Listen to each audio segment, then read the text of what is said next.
o que está acontecendo com a Igreja do Brasil? Tendo em vista os seus muitos escândalos, mundanismo impregnado em alguns costumes vistos assim de forma descarada. Eu vou abrir assim, tem igreja hoje que faz festa fantasy, baile gospel, e eu cheguei a ver uma certa feita aqui na Barra da Tijuca, uma igreja que serviu cerveja no templo, liberou, e os que não eram crentes, que fumavam, eles liberaram para fumar também. E o pior, no final distribuíram camisinhas. Eu falei, gente, acho que eu estou ficando doido, Jesus voltou, eu fiquei. Como é que a senhora enxerga esse momento no Brasil? Porque eu pelo menos achei que com a pandemia algumas igrejas fossem melhorar, algumas lideranças fossem... Acordar. A senhora disse tudo, acordar. A gente se assusta, a gente se espanta, mas a gente vê que é a própria palavra de Deus se cumprindo. Uhum. Porque viriam falsos profetas, falsos pastores, falsos mestres, e o povo hoje, de um modo geral, como sempre, está sedento pela bênção e não pelo abençoador. E hoje o grande perigo é isso, é que a pessoa às vezes ela sobe num púlpito, mas cadê a base bíblica? Ela nem lê um versículo, ela chega ali, conta o que ela quer, conta uma história e o povo aplaude e o povo entra em êxtase e a gente está ali para orientar o povo. Essa palavra que nos põe no prumo, essa palavra que nos liberta.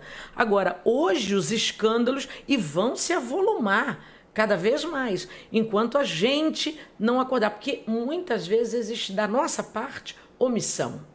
A gente vê, mas não quer falar porque não quer se comprometer, porque não quer ficar mal. Nós precisamos sim denunciar o que está errado, para que os nossos não sejam levados. E os que forem levados, sejam levados por sua própria consciência, e não pelo equívoco ou pelo engano, mas que foram avisados e que foram alertados. Há um grande perigo iminente. Nós estamos já vivendo o tempo da apostasia. Quantas pessoas nós nos lembramos, a gente pode fazer aqui uma lista enorme. Verdade. De gente que já foi bênção, que já falou, que já pregou, que já esteve nos púlpitos de nossas igrejas e hoje estão à margem, estão caídas, estão afastadas. Por conta de quê? Por conta da mistura, por conta de trazer e introduzir nas nossas igrejas aquilo que não deveria passar nem na nossa calçada. Verdade. A senhora agora falou uma coisa séria. Passar nem na nossa calçada. Como líderes e guardiões da fé, eu acredito que às vezes, por tomarmos algumas ações, a gente seja taxado como o fulano é santarrão, a fulana é santarrona. Será que tem que ter isso mesmo? Porque a gente vê hoje o modinha, por exemplo, vou tocar num assunto aqui mais aberto. A gente vê muito adolescente hoje, pelo menos lá na nossa igreja, onde eu sou adjunto ao pastor Antoniel Moreira Brito, a galera falando assim, poxa pastor, mas lá na igreja lá pode tatuagem, na nossa não pode por quê? Aí a gente tem que ter aquela trabalheira para conversar, para instruir. Aí daqui a pouco vem outra pergunta, pastor, a minha amiga namora, já dorme com o namorado, mas a nossa igreja não pode por quê? E você tem que ficar ali conversando, instruindo. E em alguns casos, alguns pais deixam só para a igreja fazer esse papel. Eles se isentam. Uhum. Como é que a senhora enxerga isso? Essa transferência de responsabilidade não é um privilégio só da sua igreja, não. A gente vive isso também. Essa transferência de responsabilidade e isso chega para a gente também. Por que não? Se lá, se acolá, eles estão fazendo. Mas a nossa resposta é sempre a mesma.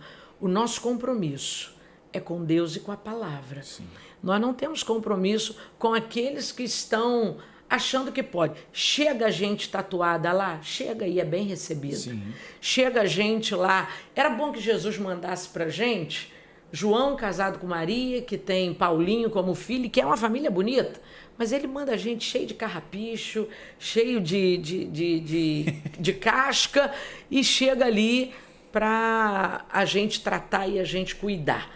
Mas nós nos manteremos, ou pelo menos faremos de tudo para nos manter no centro da palavra e no centro da vontade de Deus. Se a palavra é dele, vem dele, a palavra ela se completa na vontade dele. Então a nossa preocupação é essa, é em sermos sim uma igreja contextualizada, uma igreja que não está no passado, que vive hoje, mas sem se perder nesse caminho. A gente vê lá no profeta Eliseu que o povo estava com fome. Um servo foi colher e colheu veneno e colocou na panela do caldo, porque nessa panela cabe tudo, inclusive veneno. Mas a farinha é feita, o pão é feito da farinha. Lança a farinha, corta o veneno. Só tem um jeito de cortar o veneno, é comendo o pão vivo que desceu do céu. Essa é a pastora Leila Ceia, que está aqui como nossa convidada do Falando de Bíblia hoje no nosso podcast. E é uma alegria poder recebê-la, ser uma voz feminina aqui na nossa cidade, que é uma referência, uma liderança que é frutífera, uma liderança que a gente consegue enxergar Jesus não só quando ela está no púlpito, mas fora do púlpito, quando a gente, no dia a dia. E a minha casa sempre foi muito bem recebida lá na PIB e é sempre uma honra poder estar perto. E hoje eu estou compartilhando desta alegria com vocês que são seguidores aqui do canal. Quero mandar um grande abraço também para a irmã Lorena e para o irmão Alex, que estão na Alemanha. Meus amigos, Deus abençoe vocês, que o Senhor continue prosperando o caminho de vocês. Ao pastor Ricardo, também da Alemanha, e aos nossos irmãos que nos assistem através da Europa e os irmãos da Argentina.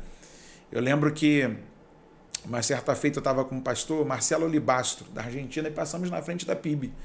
Aí ele falou assim: Pablo, que igreja, vamos orar para uma destas estar em meu país. Aí eu comecei a rir, eu falei: não tem? Ele tem, mas eu queria uma igreja assim, viva. Aí eu, como ele? Eu assisto os cultos daí também. E porque no dia que eu estava na casa dele, eu assisti na televisão, e ele deixou lá gravado. Toda vez que tem culto online, ele assiste. Quando ele está com tempo em casa, ele fala assim: a PIB. Como é o nome dele? É o pastor Marcelo Olibastro. Então, pastor Marcelo Olibastro, um grande abraço aí. Quem sabe um dia poderemos estar juntos. Deus lhe abençoe. E, assim, hoje a gente tem muita gente, pastora, que diz que é da igreja, diz que faz parte da igreja, mas que ninguém conhece ela na igreja. Não é membro. E hoje, com o culto online, que é uma das nossas realidades, até mesmo pós-pandemia, ficou difícil para algumas pessoas voltarem ao templo, à convivência da comunhão? Eu não diria difícil, eu diria cômodo. Para alguns, isso se tornou uma comodidade, né? Eu tenho membros que declaradamente já disseram: não, eu não volto. A pandemia me mostrou que eu posso cultuar de casa. Ou seja, só que em casa aquilo se torna um programa. Faz uma pipoca, faz um cachorro quente e vamos, não é prestar culto, mas é assistir o culto, porque a pessoa precisa ter uma disciplina muito grande.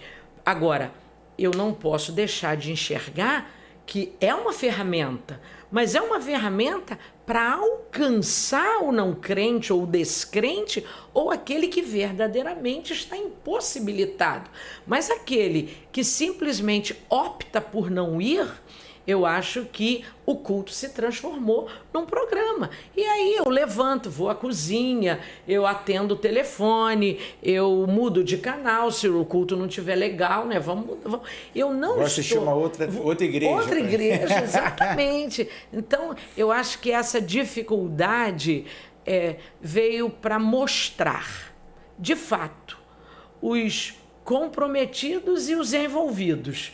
Porque o envolvido ele está só envolvido. Agora, o comprometido, ele sabe que o lugar dele é ali prestando culto congregacional. A senhora acredita que a nossa mensagem, a nossa maneira de se comportar como líderes diante da igreja, e a própria igreja, os membros, pós-pandemia, tem que passar por uma mudança? Olha, eu acho que a mudança ela é sempre bem-vinda, ela é oportuna. Quando a mudança ela me torna um líder melhor, um pastor, uma pastora melhor, um crente melhor. Se a mudança vier para produzir esse tipo de crescimento, ela é bem-vinda, eu aprendo. Na vida nós vivemos aprendendo e aprendemos vivendo.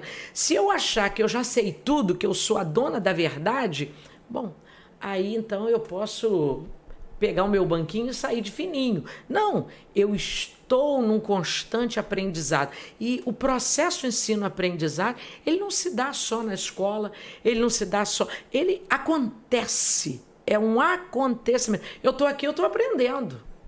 Eu estou aqui, eu estou sendo ministrada também. Então, a nossa vida, assim como nós estamos sempre debaixo de autoridade, não tem ninguém que está acima de mim. Quando eu estou dirigindo, eu estou sujeita às leis do trânsito. Então, eu estou tendo que me submeter a alguém e assim é o processo de ensino-aprendizagem. Por que eu digo isso, pastora? Muita gente acabou por acreditar que esse distanciamento se tornou seguro. Uhum. Né? Dá para eu ser cristão de casa. Eu fico pensativo, por exemplo, como é que a gente faz a ceia, a partilha da ceia, a divisão do pão? Porque muita gente nunca pensou em fazer um culto doméstico. Sim. E agora tem que sentar com a família, se reunir. E eu acredito que a pandemia ela amarrou muita gente, porque, tipo assim, o que o Paulo reparei foi que, até mesmo como pregador, eu tive que melhorar e mudar a minha fala. Tipo, anunciar mais Jesus. Porque, às vezes, como pregador, a gente é tentado a pregar uma mensagem que isso aqui ou aquilo lá, mas, às vezes, a gente acaba por se acostumar em não ir no Novo Testamento, apontar Jesus, e aí se tornar mais evangelístico. Por exemplo, eu ouvi muito na pandemia sobre escatologia, mas muita escatologia doida. Uhum. Eu ouvi alguém dizendo na pandemia, no meio da pandemia, que nós estamos perdidos porque os cavaleiros do Apocalipse já estão galopando sobre a terra, Jesus já voltou, a gente é a igreja que ficou. Eu falei, meu Deus, agora os irmãos vão soltar dentro de casa. Porque ao mesmo tempo que tem pessoas responsáveis, a gente tem pessoas que são irresponsáveis. E, por exemplo, uma pergunta particular, como é que a senhora conseguiu lidar como líder da igreja, junto ao seu ministério, com o fecha a igreja ou abre a igreja? Como é que foi para a senhora? Eu tenho dito repetidas vezes que o respeito ele não pode faltar. E nesse contexto aí, eu tenho os que têm comorbidade, eu tenho os medrosos e eu tenho aquele pessoal que se acomodou. Então, eu tenho diversos grupos ali. E só que a decisão precisou ser tomada. Vamos voltar. Agora, a gente tem que estar ciente que o diabo é um oportunista. Sim. E ele surfou nessa onda. E ele tirou proveito de tudo isso. Tirou proveito do comodismo, tirou proveito do medo, tirou proveito das limitações. Então, ontem, por exemplo, nós tivemos um culto com um número muito expressivo, tanto de manhã quanto à noite. Mas eu costumo dizer, pode vir, nós não estamos mais usando máscara, mas temos irmãos que estão usando. E eu digo, temos que respeitá-los. Cada um sabe de como lida com cada questão. Foi um momento novo que nós nunca imaginamos. Verdade. Que iríamos viver nem nos melhores sonhos, nem nos piores pesadelos. Mas tivemos que lidar com tudo isso. E daqui para frente, a gente tem que lidar. Agora, quando eu falo dos acomodados, eu falo de pessoas que não iam ao culto, mas iam ao supermercado, iam ao salão de cabeleireiro, iam a todas as festas, Mas a igreja não. Era como se o vírus fosse cristão. Só e ele pega na só igreja. estivesse ali. Né? Acho que isso foi geral. Sim, foi mesmo. Porque a gente tem um contrapartido, pastora, que é o seguinte: se a gente fecha a porta, somos covardes e medrosos. Sim. Mas se a gente abre, nós somos malucos. É verdade. É como a senhora disse, se você não mantiver um equilíbrio, pensar em todas as faixas etárias, desde uma criança, ao adolescente, ao jovem, aos anciãos. Eu vi muito ancião chorando. Verdade. Pastor, como é que pode? A gente está limitado. Poxa, o governo parou a gente não pode ir mais à igreja. Não, irmão, vai passar. É uma fase. Vai passar. Nós vamos voltar. Ou nós vamos um dia, todos juntos, adorar o Senhor já logo lá em cima. Aí ele falou assim para mim, mas, poxa... E aí a gente recebeu muita crítica. Isso é fato. Porque muita gente quer que o líder se posicione. Sim. Mas ele não sabe o peso que é o posicionamento daquele líder. E aí eu faço a pergunta, nesse tempo da pandemia, conte para nós duas experiências, uma que marcou de forma que te elevou e uma que te preocupou. Bom, vou começar com a que foi o baque. Foi quando fechou tudo e eu tive que entrar naquele templo sozinha, apenas com o rapaz da cabine de som e com um ou dois levitas. E eu olhei para aquele santuário e todas aquelas cadeiras vazias. O nó veio na garganta, mas é nesse momento que o líder ele precisa respirar fundo e eu tive que ministrar a palavra. E uma palavra de ânimo, uma palavra que pudesse não desesperar o meu ou desorientar o meu rebanho, mas mostrar para eles que eu estava ali, embora virtualmente, embora através de um vídeo, e fiz vídeos diários. Esse foi a marca positiva. Eu nunca tinha pensado nisso, mas naquele momento, como vou fazer? Então, todas as manhãs eu fazia o que eu chamei de minutete. E eu fazia um vídeo de 1 minuto e 30 segundos, e todas as manhãs, e quando eu não mandava o vídeo logo cedo, porque tinha algum problema, alguma coisa, o meu celular se enchia de mensagem. Pastora, nós estamos aqui aguardando aquela palavrinha diária. Então, foi o alimento, a porção, o maná. Né? Isso foi muito gratificante, saber que a gente tinha um rebanho que estava ali esperando, nem que fosse uma palavrinha. Porque na verdade o rebanho ele gosta de ouvir a voz do... As pessoas perguntam assim, ô Paulo, por que quando um pregador prega aqui é uma coisa e quando o nosso pastor prega, eu falo, rapaz, a voz é do pastor, né, gente? É ele que está ali designado. E falando de voz do pregador, teologia. Ai, meu pai. Até onde é saudável e até onde coloca as pessoas em perigo? A teologia, ela é saudável. Ela só se torna um perigo quando eu uso a teologia para defender as minhas ideias. Aí surge teologia da prosperidade, teologia da libertação, teologia contemporânea, e vamos embora, vamos encher um caderno. Quando eu uso a teologia para defender a minha ideia, aí ela é um perigo. Até porque eu parto do princípio que tem uma frase muito bonita que eu ouvi, no primeiro momento eu gostei. Alguém me disse assim, não, mas eu preciso defender a minha verdade. No primeiro momento, tudo bem, a minha verdade. Mas depois, quando eu fui refletir, falei, não existe a minha verdade. Existe a verdade. É como se eu chegasse aqui e dissesse assim, pastor Paulo, todas as pessoas magras são metidas, são orgulhosas ou são vaidosas? Bom, isso é porque, com certeza, em algum momento, eu tive uma experiência negativa com uma pessoa magra e aí eu comecei a dizer que todos os magros são vaidosos, são orgulhosos. Isso é uma verdade que eu criei a partir de uma experiência pessoal. Então, existe a verdade. A teologia, ela existe para nos ajudar, para potencializar o que eu sei a respeito. Os teólogos estão aí para isso. Eu também leio livros de teólogos e sou muito abençoada por isso. Agora, eu não posso torcer. Paulo diz que aqueles que torcem o fazem para a sua própria condenação.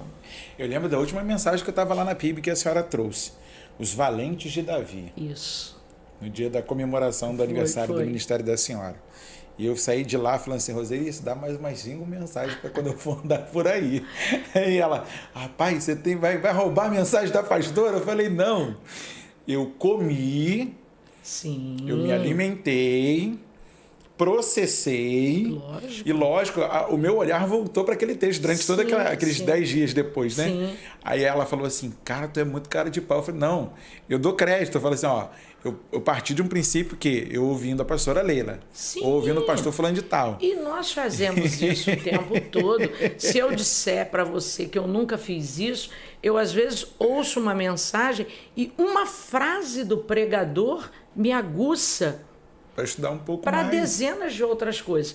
E uma das coisas que eu até me lembro que eu falei, e eu parto de fato desse princípio, é que se a gente bobear, porque a gente é tentado o tempo todo a achar que a gente é capaz de fazer tudo sozinho. Sim. Mas a gente não está sozinho. A gente tem pessoas que estão ali conosco e que são também valentes e que estão na linha de frente. Então, Davi foi muito feliz quando ele ressaltou, né, evidenciou o valor desses homens, e eu quero fazer o mesmo.